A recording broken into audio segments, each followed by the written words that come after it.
handcuffed by politics. Democracy held hostage. Democrats versus Republicans. Divided nation at pause. Future at stake. Get triggered by Wallet. GRIDLOCK Podcast. Well, hello America, and welcome to the first episode of GRIDLOCK Podcast. I am an American citizen who came to this nation legally. I come from a Middle Eastern background, and I have witnessed war and destruction my whole life. This might come as a welcome change to the common look on immigrants. I have never been on welfare, never had government housing, never had food stamps, and never had free healthcare. I worked hard to make myself who I am today. But I am really tired of those who are trying to tear this country apart, this nation that I love, America. Before this gets taken the wrong way, let me make this clear. I'm a conservative Republican, and I do not hate you if you're a Democrat, liberal, or independent. In fact, I embrace your passion. Just because you have a passion about this country, it doesn't mean you are wrong. You shouldn't be hated for it. And I wholeheartedly believe that the sole purpose of your passion that propels you forward, whether you're happy, content, angry, or anguished, is because you think you love this country more than me. And so you should. And you think you can do better than me.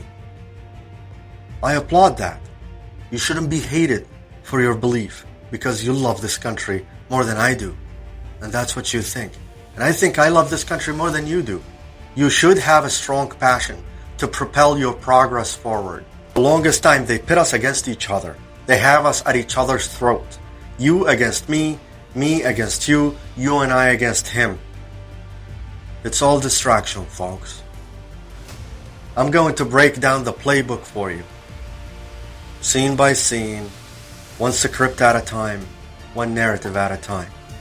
How many years have we stood by and watched democracy being taken hostage? The fate of every citizen, year after year, is like a child at a custody battle, which oftentimes the best interest of the child have no bearing on the outcome of the case.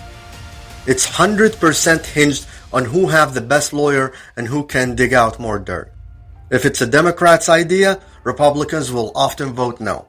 If it's a Republican idea, Democrats will often vote no. I'm not here to gripe and point fingers. I'm here to offer solutions. Why can't we change the voting criteria?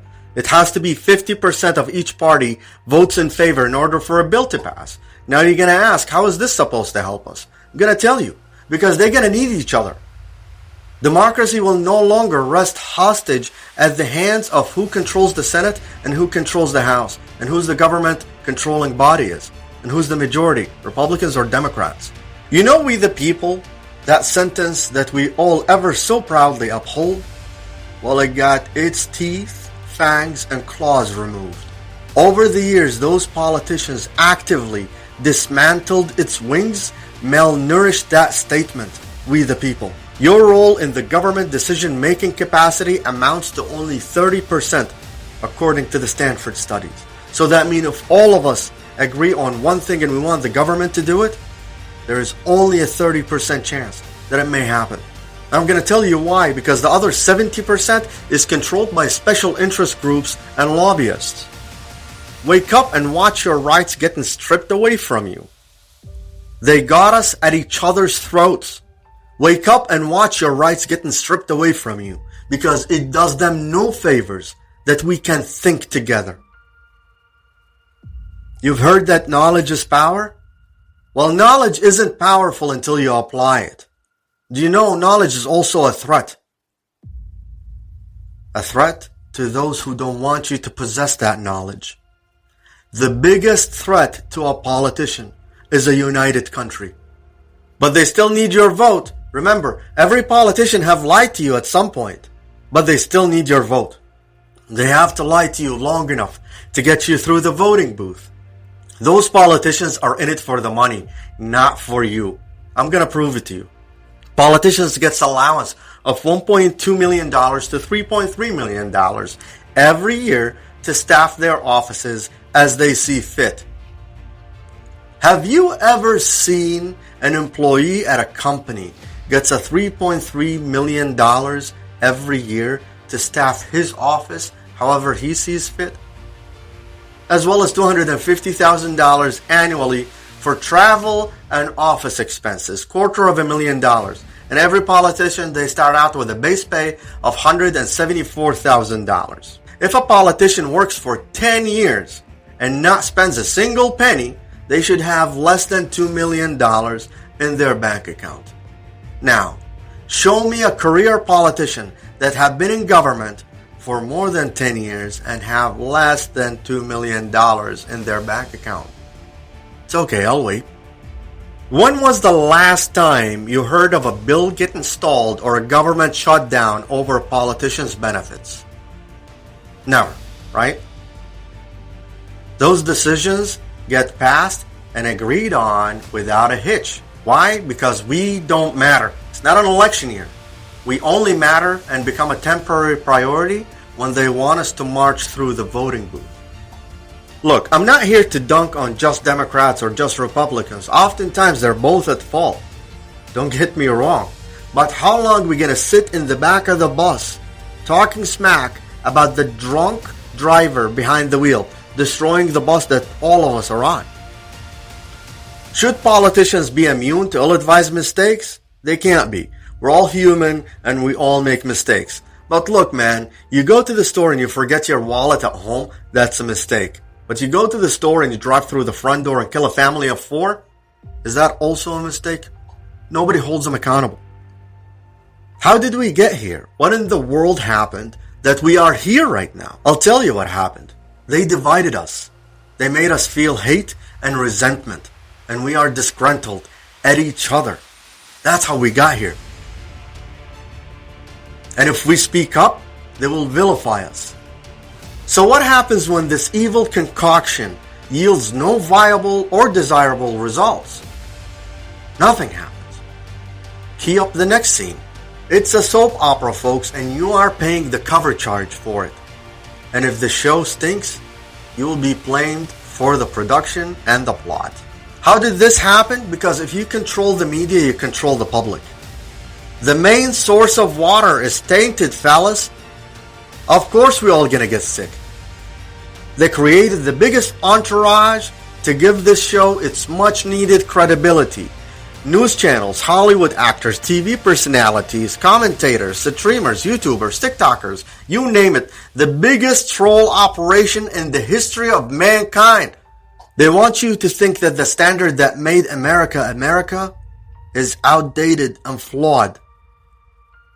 They want you to take a sample of its foundations. They want you to rip into the bedrock of the greatest tower in the world to verify if it's solid enough or not. What is the foundation? It's the Constitution and your Bill of Rights. For the longest time, being judged by a jury of your peers was considered the gold standard for justice. But Stephen Colbert comes on TV after the Rittenhouse trial and says this. On Friday was that after being accused of crossing state lines, killing 2 people, and wounding another last year during a Black Lives Matter protest, Kyle Rittenhouse was acquitted on all counts. Okay. Cards on the table. I'm not a legal expert, so I can't tell you whether or not Kyle Rittenhouse broke the law. But I can tell you this. If he didn't break the law, we should change the law. We should change the law. And the intellectually impotent audience cheered as if Stephen Colbert resurrected the dead. What law should we change, Stephen? The right to self-defense? The right to fair trial? The right to be judged by a jury of your own peers? Politicians would love nothing more than taking a whiteout pen straight up to the Constitution and Bill of Rights, making America 2.0. Freedom of speech? Get rid of that nonsense. It's old and outdated. Right to assemble? Nope, you can't have that because you simple working class folk can't handle that and don't know how to use it. We will tell you, wait for the signal, we will tell you when you can riot, peacefully protest and burn a city down to the ground and rob the Nike store on your way back. And don't you dare to disagree with us, you smelly, non-politician, flag-waving, gun-toting, constitutional-loving deplorables. Don't criticize this out loud either, because you will get the presidential treatment. You know, when the president and the vice president will condemn you on public television, calling you white supremacist. Yes, naturalized immigrants think like that. Many minorities, they think conservatively nowadays. Look what happened in Virginia. Democrats won that state in 2020 with strong numbers from the Hispanic population.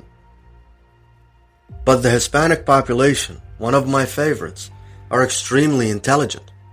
They looked at what they were promised versus what they got. And they said, nah, that seems like empty promises. Let them go, switch it back. And now it's in the hand of the Republican Governor Youngkin, who has a lieutenant governor who's a female, Jamaican by origin. She was a Marine. African American, the first time in the history of that state, the first lieutenant governor who's a female, originally Jamaican, a Marine, pro-gun, pro-free speech, pro-constitution, and the attorney general of that state is the son of a Cuban immigrant. What did the voters in the state of Virginia wanted to tell the rest of America? Look, you're only valued if you're going to serve a purpose and you have an active role in the agenda. Look, you're only valued if you're going to serve a purpose and have an active role in the agenda, in their book. No wonder Kamala Harris clinging to the whole Trump era stay in Mexico policy. If Kamala knew that illegal immigrants were going to vote Republicans, the wall would have been built last week.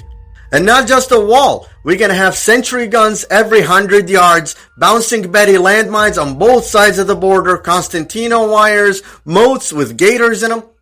Fellas, you heard it's getting stupid out there? Well, it's getting super stupid out there. It's getting stupid out there. Those who fail to learn from history are doomed to repeat it. Whether you want to admit it or not, we are at the brink of a total social collapse. How do I know? I survived one. It's like Jumanji out there. In the jungle, you must wait till the dice read 5 or 8. What's the point of having laws if nobody is forced to abide by them? You all saw the organized crime wave that swept the country. Groups of criminals, hordes of animals savagely robbing Gucci, Louis Vuitton stores, Fendi. Well, what paved the way to this crime wave? What paved the way? It's always one step at a time that precedes that by 5 to 10 years. Every single time something odd happens in this nation, something precedes it and allow it to happen 5 to 10 years. I'll tell you what this one is. It all started with Proposition 47. It was supported by the Netflix CEO, the founder of Napster, whatever happened to him, George Soros. They called it the Save Neighborhoods and Schools Act. Because every theft below $950 is a misdemeanor, no longer a felony. When you want to sell a medicine, you need sick people. If you want to open up a shop to sell food, you need hungry people. If you want to sell safety and security, you need frightened people. Back on November 19th, wave upon wave of smash and grab crimes swept the city. Of all places, San Francisco, Union Square. Watch this. This isn't a flash mob, it's a flash rob. A string of retail thefts hitting different stores in San Francisco and Walnut Creek this weekend as the holiday shopping season gets into full swing, causing panic and mayhem amongst shoppers. Nordstrom in Walnut Creek blocked by 25 cars as many as 80 people ran in, some with crowbars, making off with armfuls of goods according to onlookers. The crime over within a minute. And in San Francisco, 8 stores, including high-end luxury shops like Louis Vuitton, were looted and vandalized. Some now boarded up. Police running up to one car full of suspects, breaking windows in an attempt to stop them from getting away. Police calling the thefts orchestrated. There's no doubt in my mind that this was not unplanned. Their plan was to overwhelm us. The total amount of damage and merchandise stolen is still under investigation.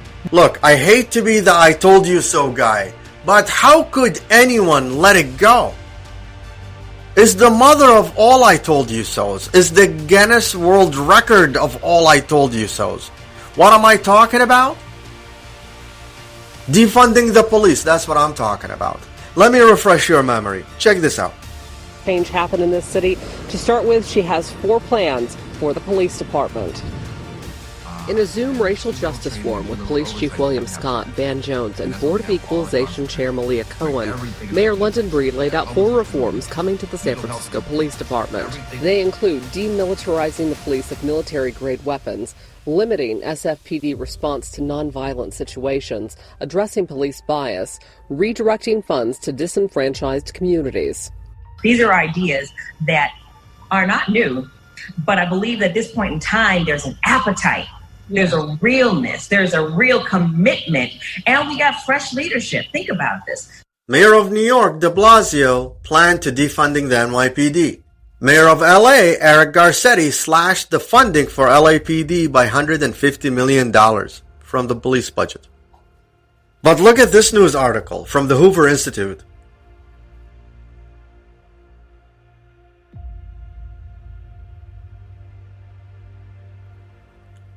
By that math, it makes Compton twice as safe as San Francisco. But Mayor of San Francisco, London Breed, had this to say. If folks could raise their hand and say that either their car has been broken into, or they've been a victim in some capacity or another, that is not okay. That is not acceptable. And it's time that the reign of criminals who are destroying our city, it is time for it to come to an end.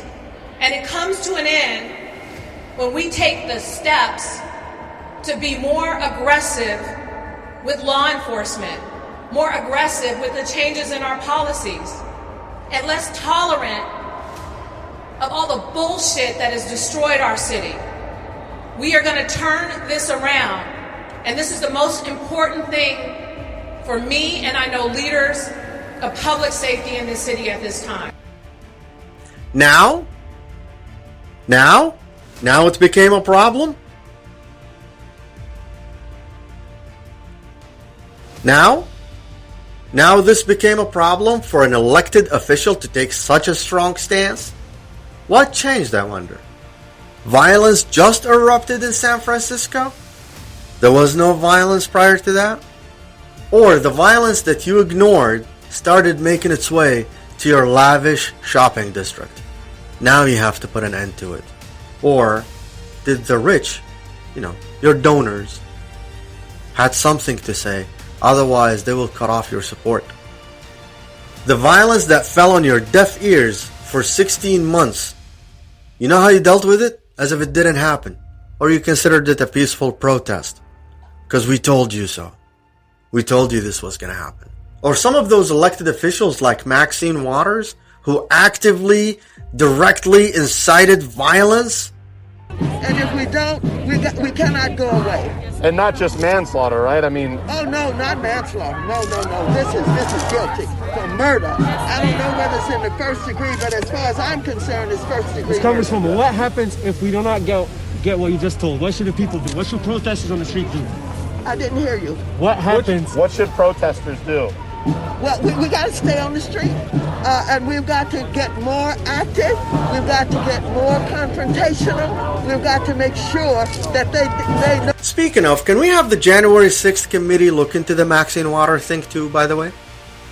Because they have a special talent of blowing things out of proportion and turn them into impeachable offenses. Because, to me, inciting active violence is impeachable offense. I mean, what's the worst that could happen? This way, the taxpayer would get twice as good for half as much. What? Truth hurts? Or is this off limits? You don't like when someone points out discrepancies. Let's not use two standards. One standard worked just fine. Like masks mandated in every public gathering except for the Obama birthday. But that happened in August. Nobody talks about that. It's insignificant. It's irrelevant. But Let's remove the Thomas Jefferson statue from the New York City Hall. For the first time in nearly 2 centuries, a statue of Thomas Jefferson is no longer standing inside New York City Hall. The likeness of the founding father officially removed after the city council voted for the change because Jefferson once owned slaves. That became top priority. That became the thing. We can teach Marxist-Leninist theories and values in our public schools and colleges on our tax dollar. But we have to remove the Thomas Jefferson statue because he once owned slaves. What's next, America? Should we remove sharks from Shark Week on TV because a shark at some point attacked a human being? Should we stop the kids from singing Wheels on the Bus because there must have been a bus somewhere that had run over a child in the past? What do you do with your time when you ain't digging peanuts out of poop? I'm just curious, genuinely curious. This blatant gutting of American values out of Americans spearheaded this convoluted understanding of right and wrong. Gutting the financial literacy out of the school curriculum was a major stepping stone for the leader of the free world to come out on TV and say this Build Back Better plan will help reduce inflation. Louder for the people in the back who didn't hear me. President Joe Biden said this Build Back Better plan will help reduce inflation. Inflation happens when you add more money in the circulating supply to chase the same goods and services. In the past 2 years, we printed $10 trillion. 25% of the M2 money supplies we printed in 2 years. How would you hide that? Our debt to GDP ratio is 133% in the year 2021. The US shamefully takes the 8th place globally in debt to GDP ratio. We're right between Belgium and Spain. So another $5 trillion should take care of that problem, right? That should fix the inflation. And no, it's not just $2 trillion for the Build Back Better. They told you that just to keep you calm. Do the math. Not going to imply nor insinuate you are bad at math. You are all intelligent enough to catch a magician sliding a card in his pocket. They told you it will only increase taxes on those who are making $600,000 or more annually. Well, it's false. There's an important number that you need to conjure up the $5 trillion out of thin air if you don't print it. What is it called? It is called the revenue maximizing number. They need to tax all the way down to $400,000 a year or even $300,000 a year to conjure up this $5 trillion that they so desperately need to make that prom dress fit. Basically, the Build Back Broke plan is like trying to fit 100 people on a 60-person Greyhound bus. They either have to lower their ambitions or make the bus bigger. But after witnessing what they did with the 2008 bailout plans, I bet you dollars for donuts that they're going to make that bus bigger at your own cost. What makes me against it? Well, it's simple. Any one of you with a simple calculator can figure it out. I did the math myself. There isn't enough money to keep the child tax credit for more than 1 year. And it will add unbearable salt, state and local tax, to the overtaxed states like New York and California at the top of that list. And the child tax credit for undocumented immigrants, if you're a family, have 3 children, you're going to get $10,000 a year. That's a 3-year salary for a family of that size in South America. We're giving it to them annually. If your child needs daycare while you're at work, plan on adding $13,000 annually to that budget. Yes, they're going to be regulating babysitting. If this bill passes, I'm becoming a babysitter tomorrow. And you all thought immigrants were all for free handouts and free money. Well, we are not. We are intelligent beings, and we love the land of the free and home of the brave as much as the next person. But some people would like to interpret land of the free as the land where you get everything for free. Enough with polarizing both sides to distract us from what's really going on behind closed doors at the government. Nobody's against Hispanics. Nobody's against Asians. Nobody is against Arabs. Nobody's against African Americans. Nobody's against Europeans. Majority of America is against bad guys, and bad guys exist everywhere, in every society, in every culture and religion. You can't label it, you can't categorize it. Joseph Conrad said, "The belief in supernatural source of evil is not necessary. Men alone are capable of every wickedness." In my opinion, both far sides of politics have failed America. The far left that convinced you that socialism is the answer, and the far right that told you Democrats are evil. In my opinion, nobody could have handled the economy better than Bill Clinton at the time. Only a morally bankrupt person would deny that. So let's call a duck, shall we? America is asking for a centrist who can listen and deliver, because it is unfair for a government official to treat half of the nation as the stepchild that he can barely stand. If Republicans have the governments, Democrats are shunned. If Democrats have the governments, Republicans are shunned. We are here to tell you we are done. We are done. We sacrificed 530,000 brave Americans to fight socialism, communism, Nazi, and terror organizations in all battle theaters. And now we have a sitting U.S. Senator by the name of Bernie Sanders publicly embracing socialism, as well as college professors who have produced thousands of graduates believing socialism is the answer to the American problems.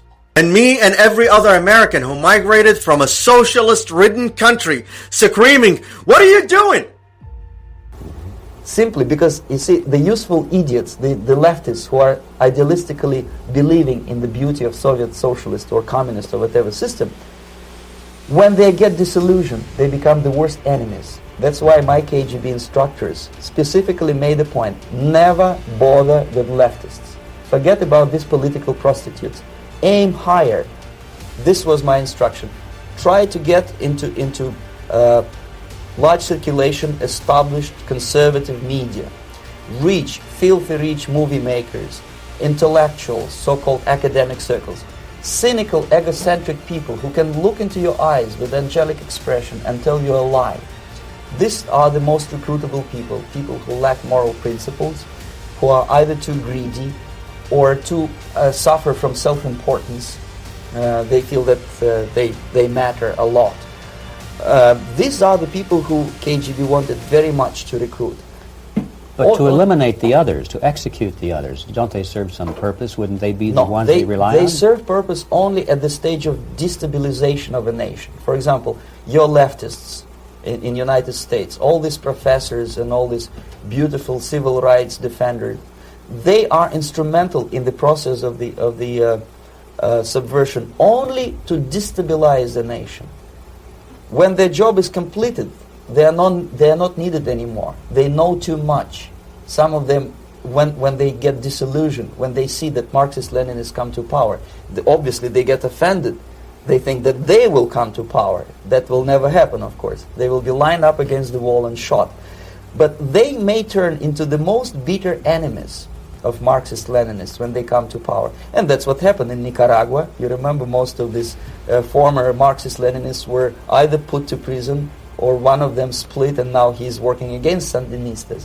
It happened in Grenada when Maurice Bishop was already a Marxist. He was executed by a new Marxist who was more Marxist than this Marxist.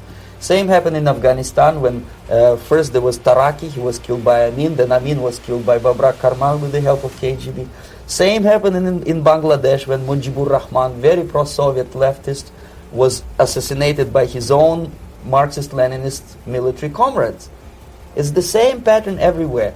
The moment they serve their purpose, all the useful idiots are either be executed entirely, all the idealistically minded Marxists, or exiled or put in prisons, like in Cuba. Many former Marxists are in Cuba, in prison. So most of the Indians who were cooperating with the Soviets, especially with our Department of Information of the USSR Embassy, were listed for execution. You always wanted to meet someone from the future to ask, what happens to us in the future? Well, if you fail to learn from history, you are doomed to repeat it. We are here from the past. Us. Americans who left socialist countries behind. Listen to what I'm telling you. It doesn't work. It has one goal and one goal only. to keep the rich from hiring the poor. It destroys opportunities for everyone. There are socialist countries right now with over 4 million graduates for the past 8 years with PhD degrees, selling cigarettes and newspapers on the side of the road, waiting for the government to hire them. Because private sectors cannot own power companies, gas companies, water companies, pharmaceutical companies. They're all waiting to be hired. I'm talking civil engineers, programmers, nurses, scientists, pharmacists.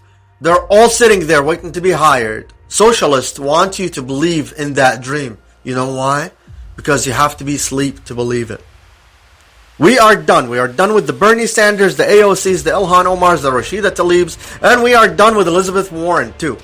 At every turn, she's trying to tax the rich. You know, the rich don't have to take that, right? They can comfortably relocate to any country that will happily accommodate them and their businesses for zero taxes. And what is it with this obnoxious sense of entitlement that everyone got right now? We have to tax the rich to pay for your shortcomings? An entrepreneur who believed in his cause and his goal his entire life and worked really hard to become successful must be punished? This is how we reward diligence and tenacity? That elite class that you want to tax to death, they already pay 50% tax. But nobody told you that, right? Elizabeth Warren didn't tell you that. That the top 1% and the top 10% in America, they pay 50% tax? Pretty close to it. Nobody told you that. Elon Musk just paid $12 billion in tax, effectively making him the highest tax paid by an individual in history. In history. They wouldn't tell you those numbers because they want you angry. They want you to rise against the rich because they told you you'll get more money. And this is just a moral bankruptcy that you're suffering right now. Wait till you're really hungry. Why? Because the hungry votes for more food. I'll see you all next week and I look forward to your support messages. Please like and follow so I can make more content. And if what I said made you mad, good. Stay mad. I'm not here to cater to your delicate feelings. Go cry to someone else. Bye.